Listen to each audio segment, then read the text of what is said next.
இந்த வீடியோவை உங்களுக்கு வழங்குவோர் மாலை முரசு செய்திகள் தொலைக்காட்சியின் படிப்போம் ஜெயிப்போம் உயர்கல்வியை தேர்ந்தெடுப்பதில் உள்ள சந்தேகங்களை தீர்க்கும் நிகழ்ச்சி தினமும் மாலை 5 மணிக்கு. வணக்கம். போஸ்டர்ஸ் ஹெட்கியர் வழங்கும் தமிழ்நாடு 360க்கு உங்களை வரவேற்பது நான் ராம்குமார். தமிழகத்தில் உள்ள அனைத்து மாவட்ட நிகழ்வுகளையும் விரிவாக பார்ப்பதற்கு முன் தலைப்புச் செய்திகளை பார்க்கலாம். நெல்லை மாவட்டம் மேலக்குளம் அருகே சாக்கடை போல் வரும் குடிநீரால் பொதுமக்கள் அவதி, போராட்டங்கள் நடத்த நேரிடும் என எச்சரிக்கை.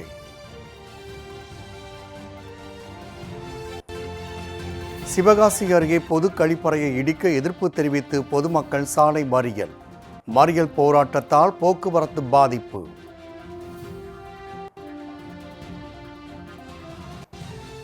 பொன்னேரி அருகே ஊராட்சியை நகராட்சியோடு இணைக்க கிராம மக்கள் எதிர்ப்பு, கிராம சபை கூட்டத்தில் பொதுமக்கள் போராட்டம்.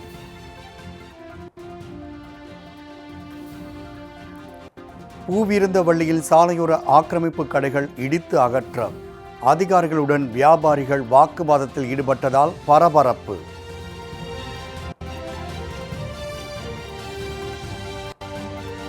பள்ளிப்பாளையம் அருகே காவிரி ஆற்றில் மீன் பிடிப்பதில் இருதரப்புக்கிடையே மோதல், கதிர் அறுக்கும் கத்தியால் தாக்கியதில் மீனவர் படுகாயம்.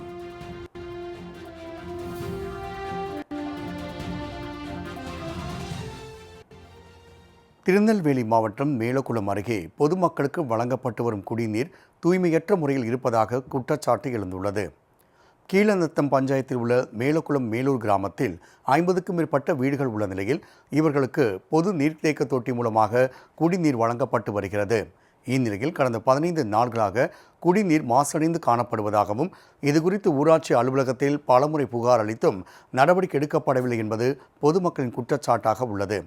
மேலும் கிராமத்தில் நடைபெற்று வரும் கோவில் திருவிழாக்களை காண வெளியூரை சேர்ந்தவர்கள் வந்துள்ளதால் பொதுமக்களின் நலன் கருதி அதிகாரிகள் உரிய நடவடிக்கை எடுக்க வேண்டும் என்றும், இல்லையெனில் போராட்டம் நடத்த நேரிடும் என்றும் கிராம மக்கள் எச்சரிக்கை விடுத்துள்ளனர்.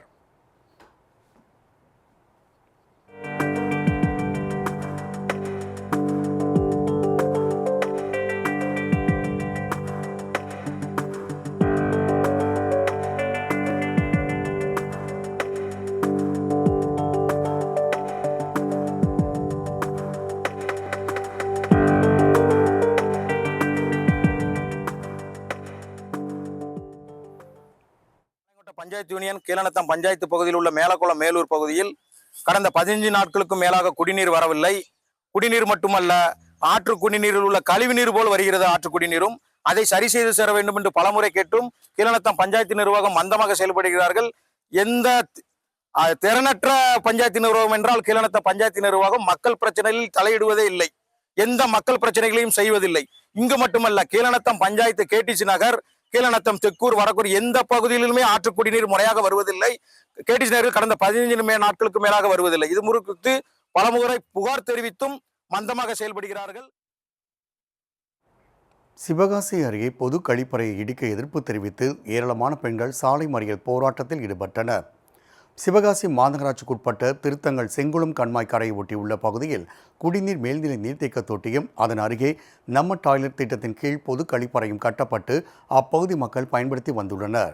இதற்கிடையே பாழடைந்து பராமரிப்பின்றி கிடந்த செங்குளம் கண்மாயை சுமார் 2 கோடி ரூபாய் மதிப்பீட்டில் சென்னை தனியார் நிறுவனமும் சிவகாசி பசுமை மன்றத்தினரும் மேற்கொண்டு வரும் நிலையில் இந்த பொது கழிப்பறையின் கழிவுகள் கண்மாயில் கலப்பதாக சீரமைப்பு பணியாளர்கள் புகார் தெரிவித்தனர். இதுகுறித்து மாவட்ட நிர்வாகம் நில ஆக்கிரமிப்பு சட்டத்தின் கீழ் கட்டப்பட்டிருந்த பொது கழிப்பறையை அகற்ற முயற்சித்த நிலையில் அதற்கு மாமன்ற உறுப்பினர் துரைபாண்டியன் எதிர்ப்பு தெரிவித்து மாநகராட்சி கூட்டத்தில் தர்ணா போராட்டத்தில் ஈடுபட்டும் தீக்குளிக்கவும் முயற்சித்தார்.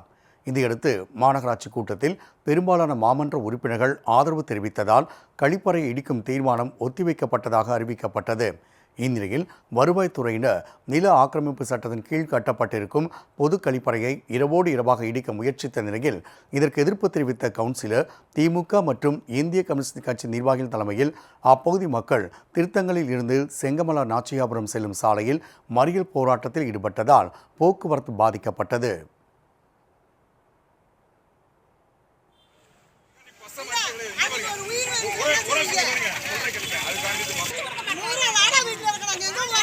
என்ன வாங்க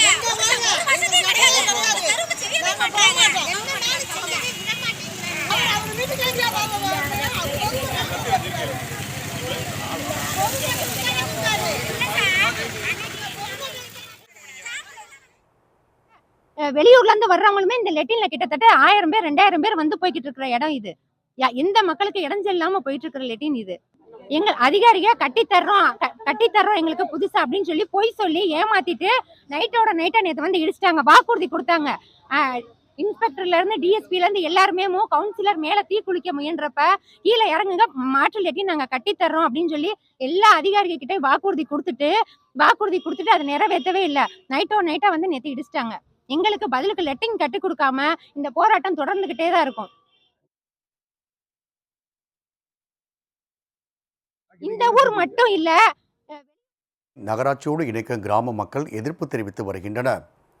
மே மாத உழைப்பாளர் தினத்தை ஒட்டி அனைத்து ஊராட்சிகளிலும் கிராம சபை கூட்டம் நடைபெற்ற நிலையில் திருவள்ளூர் மாவட்டம் பொன்னேரி அருகே தடப்பாக்கம் ஊராட்சியில் கிராம சபை கூட்டத்திற்கு ஏற்பாடு செய்யப்பட்டிருந்தது. இந்நிலையில் தடப்பாக்கம் ஊராட்சியை பொன்னேரி நகராட்சியோடு இணைக்க எதிர்ப்பு தெரிவித்து அப்பகுதி மக்கள் கிராம சபை கூட்டத்தை புறக்கணித்தனர். இதனால் கூட்டம் ரத்தான நிலையில் தற்போது சிங்கிலிமேடு கிராமத்தில் தனி அலுவலர் முன்னிலையில் சிறப்பு கிராம சபை கூட்டம் நடைபெற்றது.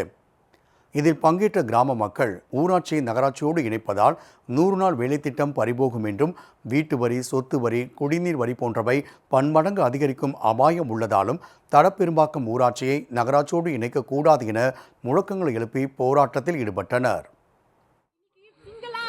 எத்தனையோ பேர் வந்து இந்த 100 நாள் வேலையில வர அந்த 1000 ரூபாவை வச்சு அவங்களுடைய அன்றாட லைஃப் ஸ்டைல ஓட்டிக்கிட்டு இருக்காங்க. வாழ்வாதாரம் போயிட்டு இருக்கு. அந்த வாழ்வாதாரமே இன்னைக்கு இல்லாம போயிடுச்சு. எங்களை சுத்தி இருக்கிற எல்லா கிராமத்துக்கும் 100 நாள் வேலை கொடுத்துட்டு இருக்கீங்க. ஏன் எங்க ஒரு கிராமத்தை நிறுத்தி இருக்கீங்க? அப்ப நாங்க அப்ப என்ன நினைக்கணும்? நகராட்சியில எங்களை இணைச்சிட்டீங்க அப்படின்றது மைண்ட் செட் எங்களுக்குள்ள வந்துருது இல்ல. அப்ப எங்களுக்கும் வேலை கொடுத்துக்கிட்டு இருக்க வேண்டியது தானே? நீங்க ஏன் வேலையை நிறுத்துனீங்க?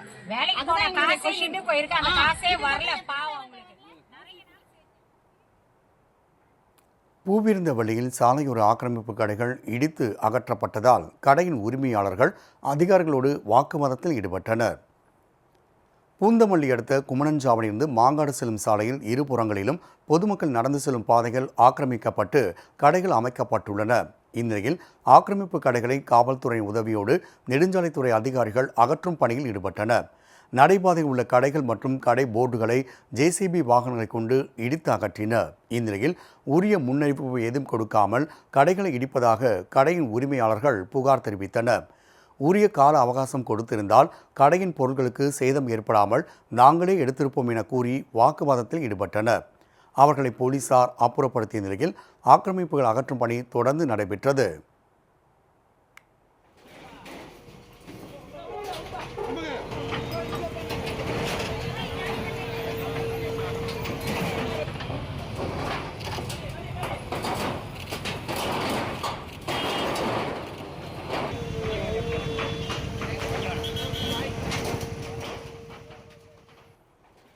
நாமக்கல் மாவட்டம் பள்ளிப்பாளையம் அருகே காவிரி ஆற்றில் மீன் பிடிப்பதில் இரு தரப்புக்கிடையே ஏற்பட்ட மோதல் குறித்த காட்சிகள் வைரலாகி அதிர்ச்சியை ஏற்படுத்தியுள்ளது. ஒவ்வொரு பகுதியும் உள்ள மீனவர்கள் தங்களுக்கான எல்லைப் பகுதியை நிர்ணயம் செய்து அதற்கு உட்பட்ட பகுதியில் மட்டும் மீன்பிடித்து வருகின்றனர். இந்நிலையில் ஆவரங்காடு பகுதியை சேர்ந்த அங்கமுத்து என்பவர் அவன் நண்பர் பவி என்பவரோடு இணைந்து பாப்பாம்பாளையம் கோவில் பின்புறம் தங்கள் எல்லைக்குட்பட்ட காவிரி ஆற்றில் மீன்பிடித்து கொண்டிருந்ததாக கூறப்படுகிறது. அச்சமயம் அங்கு வந்த கொக்கராயன்பேட்டை பகுதியை சேர்ந்த மீனவர் பெரியசாமி உள்ளிட்ட 4 எங்கள் எல்லையில் நீ எப்படி மீன் பிடிக்கலாம் என அவர்களிடம் கோபத்தோடு கேட்டதையடுத்து இரு தரப்புக்கும் இடையே வாக்குவாதம் ஏற்பட்டுள்ளது. இதையடுத்து பெரியசாமி மற்றும் அவருடைய உறவினர்கள் சேர்ந்து கொண்டு அங்கமுத்துவை சரமாரியாக தாக்கியுள்ளனர்.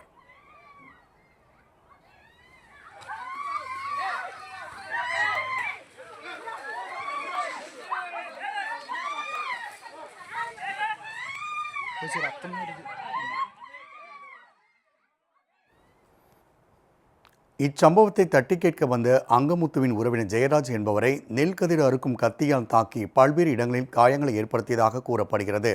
இதில் காயமடைந்த ஜெயராஜ் அங்கமுத்துவும் பள்ளிப்பாளையம் அரசு மருத்துவமனையில் சிகிச்சை பெற்று வந்த நிலையில் இச்சம்பவம் குறித்து பள்ளிப்பாளையம் போலீசார் விசாரித்து வருகின்றனர்.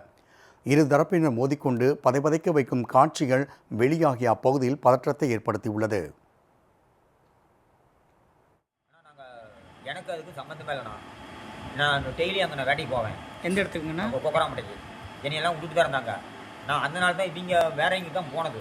நான் சும்மா யதார்த்தமாக நடக்குது, ஒன்னால தாண்டா வந்துச்சு, ஒரு கை காரனால தாண்டா வந்துச்சுன்னு சொல்லி என்னை வந்து கயிறை கட்டி எடுத்து வெட்டிட்டாங்க. யார் அடிச்சது? வாணிசாம்பில் இருக்கிறவங்க. இல்லை, எந்த ஏரியாக்காரங்க அவங்க? வாணிசாம்பில் இருக்கிறேன், கொக்கராமட கடை கிடையாது. கொக்கராம்பேட்டை. அவங்களும் வந்து மீன் பிடிக்கிறவங்க தான். அவங்களும் மீன் பிடிக்கிறாங்க. அதாவது இந்த பிரச்சனை எதனால அந்த எந்த யார் மீன் பிடிக்கிறதுங்கிறதா எல்லை பிரச்சனை மாதிரி நாமக்கல் மாவட்டம் ராசிபுரம் அருகே நடைபெற்ற முன்னாள் மாணவர்கள் சந்திப்பின் போது யாரும் கடன் வாங்கி வாழ்வதை தவிர்க்க வேண்டும் என ஆசிரியர் ஒருவர் கேட்டுக்கொண்டார். குருசாமிபாளையம் பகுதியில் செயல்பட்டு வரும் செங்குந்தர் மகாஜன மேல்நிலைப் பள்ளியில் கடந்த 25 ஆண்டுகளுக்கு முன்பு வணிகவியல் படித்த முன்னாள் மாணவ மாணவியர் சந்திப்பு நிகழ்வு நடைபெற்றது. அப்போது ஒருவர் தங்கள் பள்ளி பருவங்கள் குறித்தும் தற்போதைய வாழ்க்கை குறித்தும் பேசிக்கொண்ட நிலையில் அவர்களுக்கு கற்பித்துக் கொடுத்த ஆசிரியர்களுக்கு பொன்னாடை போர்த்தி நினைவு பரிசுகளை வழங்கினர். இவ்விழாவில் ஆசிரியர் ஒருவர் பேசும்போது அனைவரும் வருமானத்திற்கு ஏற்றாற்போல் வாழ்க்கை நடத்த வேண்டும் என்றும் கடன் வாங்கி அதனை திருப்பித் தர இயலாத நிலையில் பலர் தற்கொலை செய்து கொள்வதால் அந்நிலை ஏற்படாதவாறு வாழ்க்கை கொண்டு செல்ல வேண்டும் என கேட்டுக்கொண்டார். பின்னர் நடைபெற்ற நிகழ்வில் முன்னாள் மாணவ மாணவிகள் தங்கள் பள்ளிக்கு உதவும் வகையில் 50,000 ரூபாயை நன்கொடையாக அளித்து மகிழ்ச்சி அடைந்தனர்.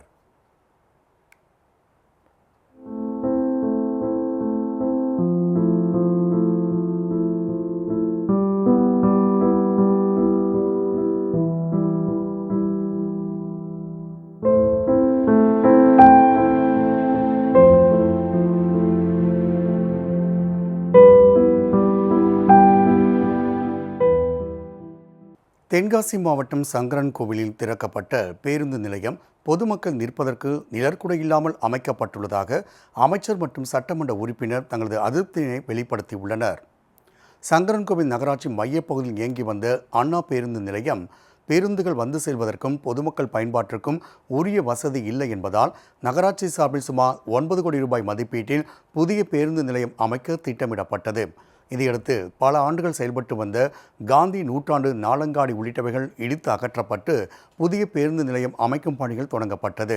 இதனையடுத்து ஆமை வேகத்தில் நடைபெற்று வந்த பேருந்து நிலைய பணிகள் ஒரு வழியாக முடிக்கப்பட்டு திறப்பு விழாவும் கண்டது. நகராட்சி நிர்வாகத்தால் அமைக்கப்பட்ட இந்த புதிய பேருந்து நிலையம் முற்றிலும் வணிக நோக்கில் கட்டப்பட்டதால் இங்கு வரும் பொதுமக்கள் மழைக்கும் வெயிலுக்கும் ஒதுங்கி நிற்பதற்கு கூட நிழற்குடை வசதி கூட இல்லாமல் அமைக்கப்பட்டுள்ளதாக குற்றம் சாட்டியுள்ளனர். இந்நிலையில் அமைச்சர் KN நேரு, MLA ராஜா, MP ராணி ஸ்ரீகுமார், மாவட்ட ஆட்சியர் கமல் கிஷோர் உள்ளிட்டோர் கலந்து கொண்டு பேருந்து நிலையத்தை ரிப்பன் வெட்டி திறந்து வைத்தனர். இதனையடுத்து விழாவில் பேசிய MLA ராஜா ஆகியோர் பேருந்து நிலைய நிழற்குடை போதுமானதாக இல்லை என்றும் சாலை வசதிகள் முறையாக அமைக்கப்படவில்லை என்றும் குற்றம் சாட்டினார்.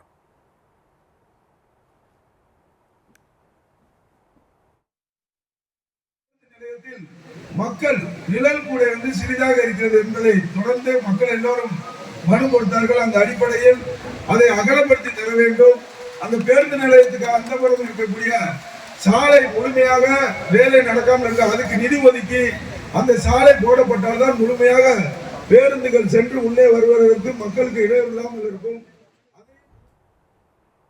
இதனை ஆமோதித்த அமைச்சர் KN நேரு இதுகுறித்து உரிய திட்ட அறிக்கையை மாவட்ட ஆட்சியிடம் தயார் செய்ய கூறியிருப்பதாகவும் உரிய நிதி ஒதுக்கப்பட்டு பணிகள் மேற்கொள்ளப்படும் என்றும் தெரிவித்தார். இருக்கிறதுக்கு நிழல் கூட வேண்டும், நிழலாக இருக்க வேண்டும் என்று சொல்லியிருக்கு. நம்முடைய RDM அவர்களிடம் சொல்லப்பட்டிருக்கிறது. விரிவான திட்ட அறிக்கை தயாரிக்கப்பட்ட உடனே தாருங்கள். அதற்கான நிதியை உடனடியாக கலந்து பேசி நிதி ஒதுக்கி தந்து இந்த பேருந்து நிலையத்தை மிகப்பெரிய பேருந்து நிலையமாக உருவாக்குவதற்கு ஏற்பாடு செய்கிறோம். 9 கோடி ரூபாய் மக்கள் வரி பணத்தில் கட்டப்பட்ட பேருந்து நிலையத்தில் பயணிகள் ஒதுங்கக்கூட இடமில்லாமல் கட்டடப் பணிகள் நடைபெற்றது குறித்து அமைச்சரே குறை கூறியிருப்பது பொதுமக்களிடையே அதிர்ச்சியை ஏற்படுத்தியுள்ளது.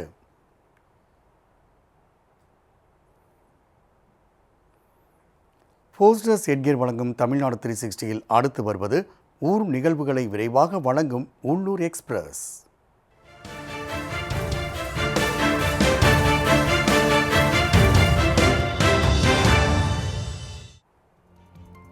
காஞ்சிபுரம் மாநகராட்சிக்கு உட்பட்ட தும்பவனம் பகுதியில் உள்ள கிராம தேவதை தும்பவனத்தம்மன் கோவிலில் சித்ரா பௌர்ணமியை ஒட்டி சிறப்பு கலச பூஜை நடைபெற்றது. தும்பவனத்தம்மனுக்கு பால், தேன், இளநீர், சந்தனம், தயிர், மஞ்சள் உள்ளிட்ட பொருள்களை கொண்டு சிறப்பு அபிஷேகம் செய்யப்பட்டது. பின்னர் கோவில் வளாகத்தில் தும்பவனத்தம்மன் ஊஞ்சல் சேவையில் எழுந்தருளி பக்தர்களுக்கு காட்சியளித்தார். இதில் ஏராளமான பக்தர்கள் பங்கேற்று சாமி தரிசனம் செய்தனர்.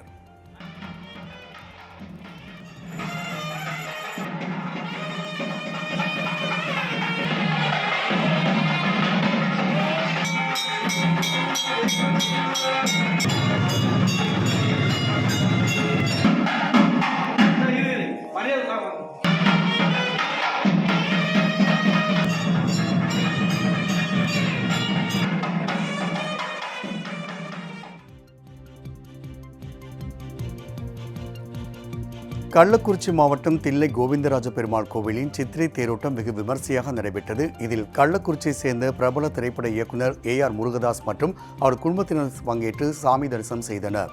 அத்துடன் AR முருகதாஸ் இயக்கத்தில் விரைவில் வெளிவர உள்ள மதராசி திரைப்படம் வெற்றியடைய வேண்டுதல் செய்யப்பட்டது. மேலும் AR முருகதாஸ் அவரது குடும்பத்தினர் மற்றும் ஏராளமான பக்தர்கள் வடம்பிடித்து தேரை இழுத்தனர்.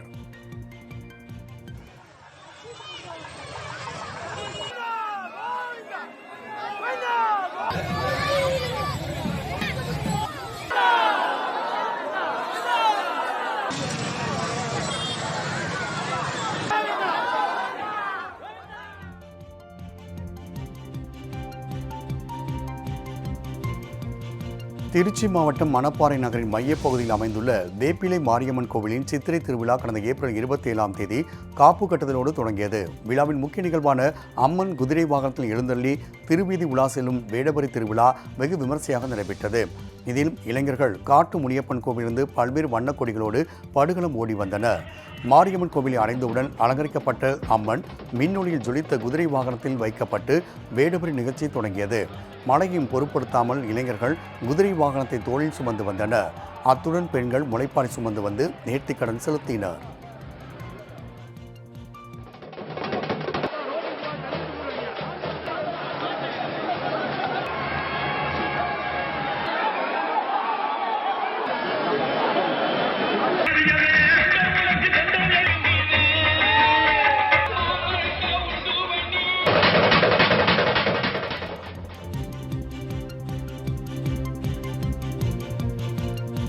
தூத்துக்குடி NTPL அனல்மின் நிலைய ஒப்பந்த ஊழியர்கள் ஊதிய உயர்வு உள்ளிட்ட கோரிக்கைகளை வலியுறுத்தி உண்ணாவிரத போராட்டத்தை தொடங்கியுள்ளனர். மத்திய அரசுக்கு சொந்தமான NLC தமிழ்நாடு பவர் லிமிடெட் அனல்மின் நிலையத்தில் 2 அலகுகள் 3000 மெகாவாட் மின்சாரம் உற்பத்தி செய்கின்றன. இந்நிலையில் இங்கு சுமார் 1350 ஆண் பெண் தொழிலாளர்கள் ஒப்பந்த அடிப்படையில் பணிபுரிந்து வந்த நிலையில் ஊதிய உயர்வு உள்ளிட்ட கோரிக்கைகளை வலியுறுத்தி 27 நாளாக தொடர்ந்து வேலைநிறுத்த போராட்டத்தில் ஈடுபட்டு வருகின்றனர். இந்நிலையில் போராட்டத்தை தீவிரப்படுத்தும் விதமாக தொடர் உண்ணாவிரத போராட்டத்தை துவங்கியுள்ளது பரபரப்பை ஏற்படுத்தியுள்ளது.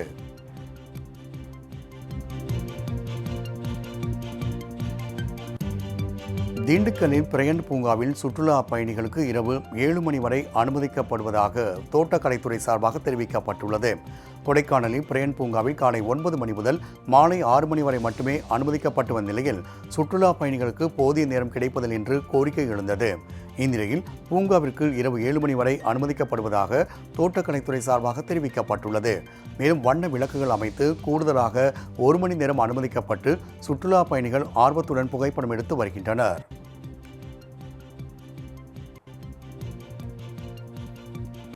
நாமக்கல் மாவட்டம் ராசிபுரம் அடுத்த மங்களபுரம் பகுதியில் திடீர் மழை பெய்தது. இடி மின்னலுடன் பெய்த மழையினால் மங்களபுரம் அம்பேத்கர் நகர் பகுதியில் உள்ள தென்னை மரத்தில் இடி விழுந்தது. இதில் மரத்தின் உச்சியில் தீப்பிடித்து சருகுகள் எரிந்து நெருப்பு பொறிகள் கீழே விழுந்தன. இதை கண்டு அப்பகுதி மக்கள் அதிர்ச்சியடைந்து தீயணைப்புத் துறையினருக்கு தகவல் தெரிவித்தனர். விரைந்து வந்த வீரர்கள் தீயை முழுவதுமாக அணைத்தனர்.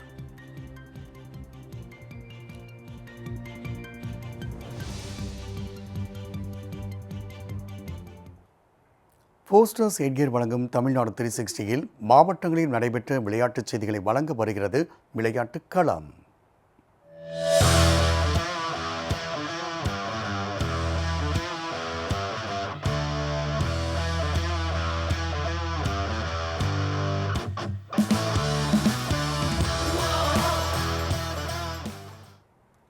புதுக்கோட்டை அருகே நடைபெற்ற மாட்டு வண்டி பந்தயத்தை ஏராளமான பொதுமக்கள் கண்டுகளித்தனர். புதுக்கோட்டை மாவட்டம் வல்லத்திராக்கோட்டை பகுதியில் கோவில் திருவிழாவையொட்டி மாட்டு வண்டி பந்தயம் நடைபெற்றது. பெரிய மாடு சிறிய மாடு என 2 பிரிவுகளாக நடைபெற்ற இப்போட்டியில் புதுக்கோட்டை, திருச்சி, சிவகங்கை, ராமநாதபுரம் உள்ளிட்ட பல்வேறு மாவட்டங்களிலிருந்து மாட்டு வண்டிகள் பங்கேற்றன. பெரிய மாட்டிற்கு 8 கிலோமீட்டர் தூரமும் சிறிய மாட்டிற்கு 6 கிலோமீட்டர் தூரமும் இலக்காக நிர்ணயம் செய்யப்பட்டு பந்தயம் நடைபெற்றது. துள்ளி குதித்தும் ஒன்றை ஒன்று சீறி பாய்ந்து முந்திச் சென்ற மாட்டு வண்டி போட்டியை சாலையின் இருபுறங்களும் நின்று ஏராளமான மக்கள் கண்டு ரசித்தனர். வெற்றி பெற்ற காளைகளின் உரிமையாளர்களுக்கும் சாரதிகளுக்கும் பரிசுகள் வழங்கப்பட்டது.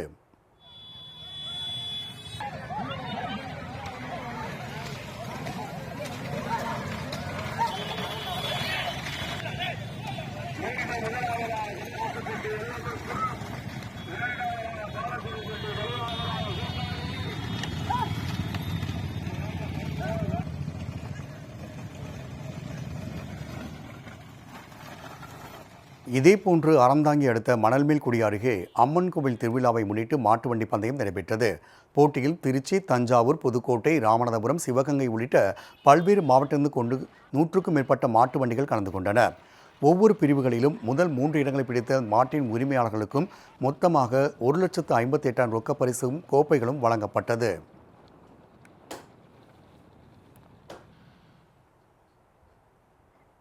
சேலத்தில் மாநில அளவிலான 16வது சீனியர் ஆடவர் மகளிர் சாஃப்ட் டென்னிஸ் போட்டிகள் விறுவிறுப்பாக நடைபெற்றது. ஓமலூரில் நடைபெற்ற இப்போட்டியில் 22 மாவட்டங்களைச் சேர்ந்த 300 வீராங்கனைகள் கலந்து கொண்டுள்ளனர். 2 நாட்கள் நடைபெறும் போட்டியில் தனிநபர் இரட்டையர், கலப்பு இரட்டையர், குழு என 4 பிரிவின் கீழ் விளையாடி வெற்றி பெறும் வீரர்கள் தேசிய அளவிலான போட்டிக்கு தகுதி பெறுவார்கள் என போட்டியின் ஏற்பாட்டாளர்கள் தெரிவித்துள்ளனர்.